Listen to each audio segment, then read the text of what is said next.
اردو مضمون: سچ کی برکت اور جھوٹ کے نقصانات۔ ہر وہ بات جو حقیقت میں درست ہو اسے سچ کہتے ہیں۔ جس بات کا حقیقت سے کوئی تعلق یا واسطہ نہ ہو وہ جھوٹ کہلاتی ہے۔ سچائی ایک ایسا راستہ ہے جس میں انسان کی بھلائی، کامیابی اور نجات ہے۔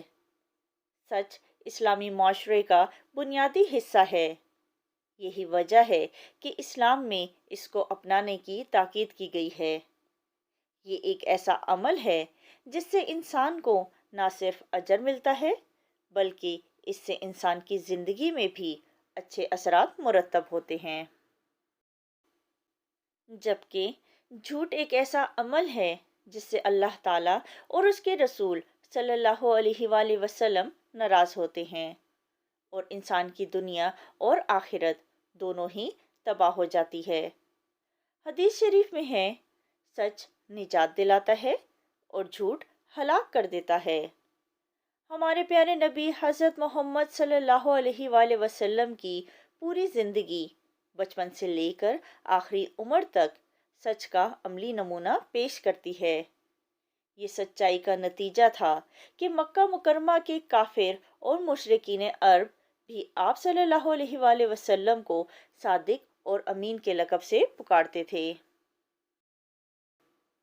سچ بولنے والے کو معاشرے میں عزت اور احترام سے دیکھا جاتا ہے۔ ہر کوئی ان سے محبت کرتا ہے اور ان کی ہر بات کا اعتبار کیا جاتا ہے، جبکہ جھوٹ بولنے والے کا اعتبار کھو جاتا ہے۔ اس پر کوئی بھی اعتبار نہیں کرتا کیونکہ وہ ایسی بات کرتا ہے جو خلاف واقعہ ہوتی ہے اور اس کا حقیقت سے کوئی تعلق نہیں ہوتا۔ جھوٹ بولنے سے معاشرے میں فساد پیدا ہوتا ہے اور فساد پھیلانے والے کو اللہ تعالیٰ پسند نہیں کرتا، اس لیے جھوٹے پر خدا کی لعنت ہوتی ہے۔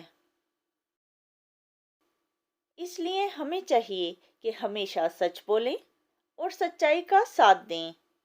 اسی میں اللہ اور اس کے رسول صلی اللہ علیہ وآلہ وسلم کی رضا ہے اور اسی میں ہماری بھلائی ہے۔ فرمان مصطفیٰ صلی اللہ علیہ وآلہ وسلم ہے، اس وقت تک بندے کا ایمان مکمل نہیں ہوگا جب تک کہ وہ جھوٹ نہ چھوڑ دے، حتیٰ کہ مذاق میں بھی جھوٹ نہ بولے۔